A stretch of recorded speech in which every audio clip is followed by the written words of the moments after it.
Olá, alunos da Escola Tuiuti, tudo bem com vocês? Professor Wagner Chaves de Geografia trazendo mais uma aula, dessa vez dando sequência aos nossos estudos sobre algumas organizações internacionais. Dessa vez a gente vai trabalhar mais o âmbito econômico, falando um pouco do G7, do G8, do G20 e do BRICS. Beleza? Vem comigo. Bom, pessoal, na década de 70, naquele contexto da Guerra Fria, a gente teve a formação de uma aliança econômica entre as principais potências industriais, que na época eram Canadá, Estados Unidos, França, Itália, Alemanha Ocidental, Japão e Reino Unido. Bom, e essa organização, ela tinha interesses em comum, como, por exemplo, combate ao comunismo, abertura de novos mercados, aumento das zonas de influência. Então, eles tinham esse interesse em comum. E percebam, pessoal, que eu estou falando apenas das potências capitalistas, das potências ocidentais. Nesse mesmo contexto, a gente tem, por exemplo, a União Soviética, que é uma grande potência, entretanto, estava do outro lado do espectro ideológico. Beleza? Bom, mas o livro de vocês, ele traz G8. O que é o G8? Bom, em 1998, depois que acabou a Guerra Fria, a Rússia ela passou a fazer parte do G7 e que se tornou então G8.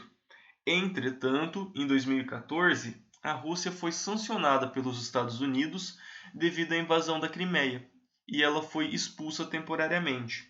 Tá? O que aconteceu? Olhem esse mapa aí do leste europeu. Nós temos ali a Rússia, a Ucrânia e a Crimeia. Durante o período da União Soviética, tanto Rússia quanto Ucrânia, quanto Bielorrússia, Turcomenistão, Cazaquistão e tantos outros países faziam parte da União Soviética. E durante muito tempo, as questões de fronteira entre esses países ficou acertada entre eles, porque era tudo em tese um grande país. Cada país tinha o seu presidente, mas no final tudo era a União Soviética. E nesse contexto, a Crimeia, que era da Rússia, passou para a Ucrânia. Quando acabou a União Soviética, ela foi dissolvida, a Ucrânia continuou com essa faixa de terra da Crimeia, inclusive a população que tem lá hoje é ucraniana, e em 2014 a Rússia invadiu e anexou essa região de volta para eles. Então, uma das sanções foi a expulsão da Rússia do G8. Então, desde 2014, vem sido realizada apenas reuniões do G7. E provavelmente, pelos caminhos geopolíticos que a Rússia vem tomando, ela não vai ser aceita no G7 durante um bom tempo ainda. Então, vamos trabalhar com a ideia de G7. Mas a única diferença é a presença da Rússia, que esteve desde 1998 até 2014. Bom, pessoal, e o G7 ele forma a principal aliança econômica do mundo.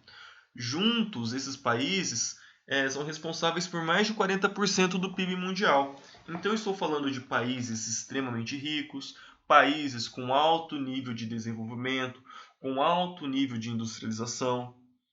Só para vocês saberem aqui, essa foi a reunião do G20 tirada, eu não sei se foi esse ano ou se foi no ano passado. Do G20 não, perdão, do G7. Então, vamos ver se eu lembro o nome de todo mundo, sem cola, hein?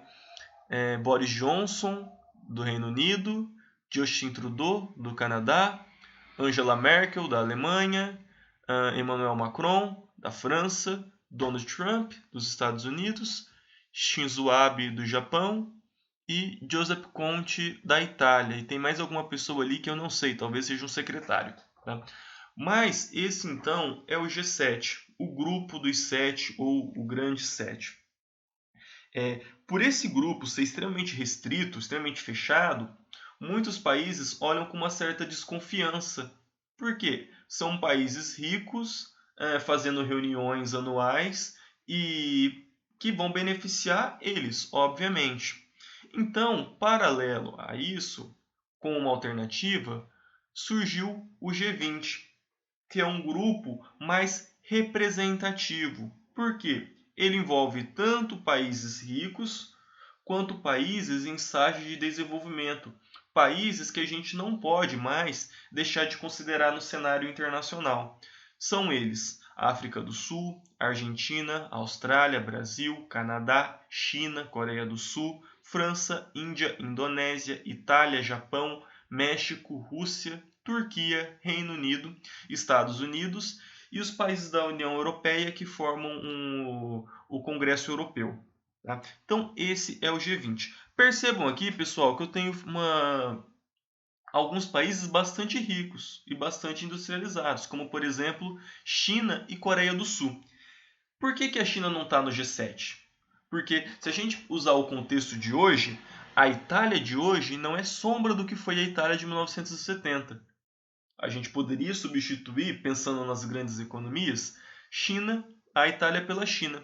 Entretanto, a gente tem uma batalha ideológica e de interesses entre China e Estados Unidos. A gente poderia substituir a Itália, por exemplo, pela Coreia do Sul, que tem uma economia hoje maior do que a da Itália.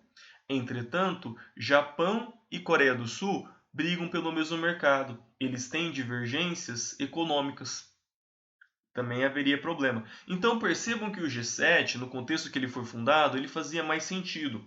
Hoje, alguns membros lá não fazem tanto sentido. Entretanto, eles representam interesses em comum. Tá? Mas voltando aqui no G20. O G20, então, ele tem essa característica de ser mais plural, ser mais representativo. Observe, então, essa foto da reunião de 2019, que foi em Osaka, no Japão. Nós temos aí os principais líderes mundiais. Aqui, eu não vou conseguir falar o nome de todo mundo, mas observem essa pessoa de branco que está com uma roupa diferente, uma roupa árabe.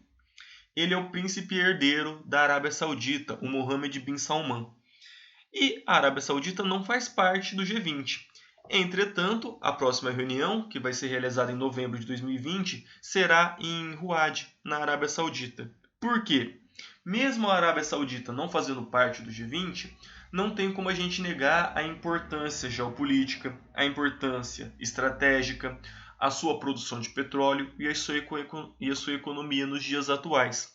Então, por isso que eu falei, ela é uma instituição, uma organização mais flexível. Você consegue dialogar com o G20 diferente do G7. E em qual contexto que surgiu o G20, pessoal?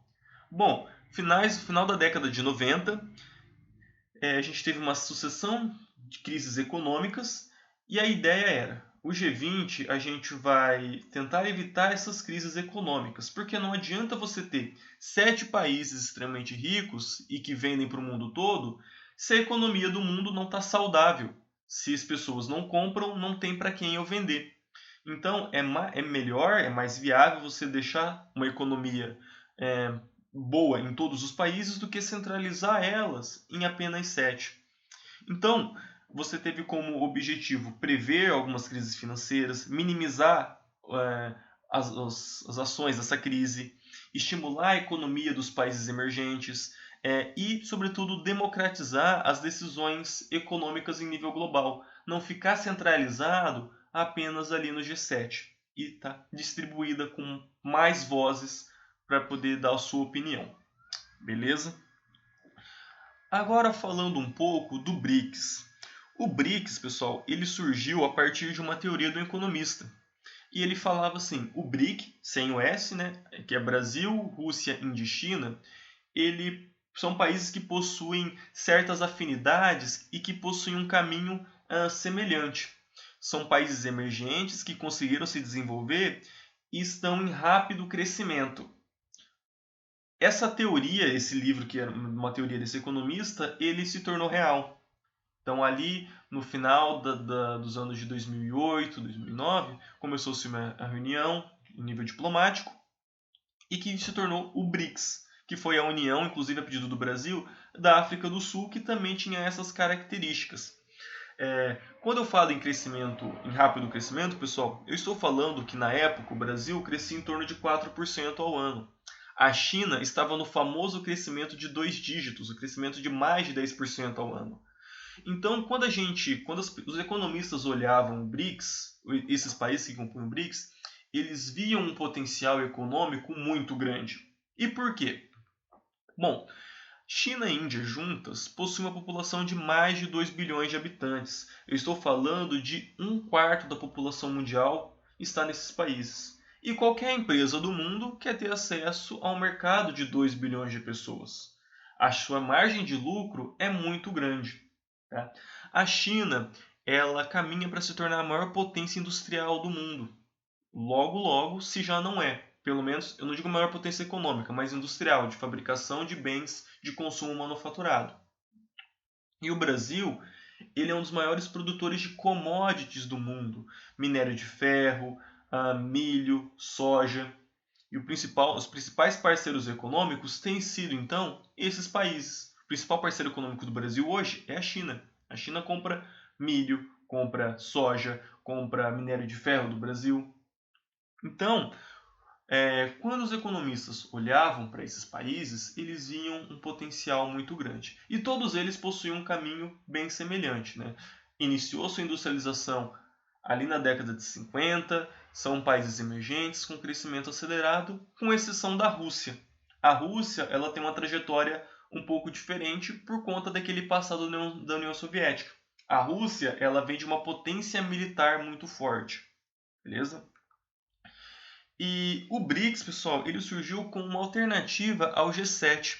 Por quê? O G7 era um grupo de países super ricos. O BRICS é um grupo de 5 países em economia de ascensão, com exceção da China, que já é um país bastante rico.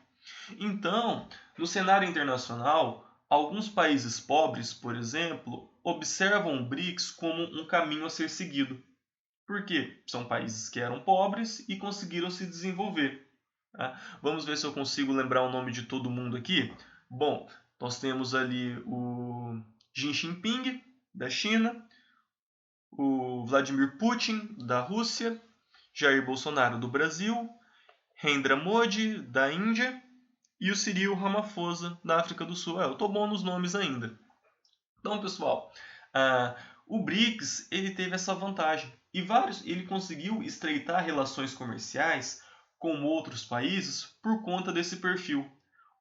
Você, provavelmente, o Brasil, não vai conseguir vender, por exemplo, serviços de infraestrutura para a Alemanha, porque a Alemanha faz isso melhor do que o Brasil. Entretanto, ela consegue vender para a Índia, ela consegue vender para a África do Sul, ela consegue vender para outros países do continente africano. Então, a ideia do BRICS é conseguir estreitar os laços entre esses países mais pobres e conseguir fornecer para eles, conseguir tomar o mercado que hoje são dos países mais ricos. Beleza, pessoal? Eu vou ficando por aqui. Peço que vocês fiquem em casa, que vocês lavem a mão constantemente. Qualquer dúvida, só me procurar nos canais de comunicação da Escola Tuiuti, no Sistema Delta ou na plataforma Plural. Lembrando, pessoal, que vocês têm até hoje, dia 10, se eu não me engano, 10 de abril, para estar enviando as provas, beleza? Não esqueçam. Um abraço e até mais.